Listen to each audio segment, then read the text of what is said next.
প্রতিদিন সকালে ঘুম থেকে উঠেই শুরু হোক তোমার মধুর হাসি। দাঁতগুলো থাকবে ঝকঝকে ও প্রাণবন্ত।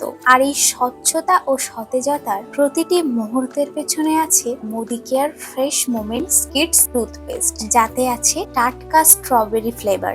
1 মিনিটের ছোট অভ্যাস কিন্তু দীর্ঘস্থায়ী স্বাস্থ্যের সেতু বন্ধন। আপনার বাচ্চার প্রতিদিনে দুবারের ব্রাশিং ব্যাকটেরিয়াকে তাড়িয়ে দেয়। সুস্থ দাঁত আমাদের আজকের শিশুদের ভবিষ্যতের সৌন্দর্য। এছাড়াও এটি ফ্লুরাইড ফ্রি, তাই 2 বছরের নিচে শিশুদের জন্য সম্পূর্ণ নিরাপদ। তাই আজ থেকেই Modicare fresh moments kids toothpaste দিয়ে আপনার বাচ্চাকে ব্রাশ করান, কারণ আমরা চাই আপনার বাচ্চা প্রতিদিন আত্মবিশ্বাসের সাথে টাটকা, সুরক্ষিত ও প্রাণবন্ত হাসুক। টুথপেস্টের লিঙ্ক আমাদের ফেসবুক ও ইনস্টাগ্রাম বায়োতে, এছাড়া ইউটিউব ভিডিও ডেসক্রিপশনে দেওয়া আছে। লিঙ্কে ক্লিক করে আমাদের ওয়েবসাইট থেকে এখনই কিনুন।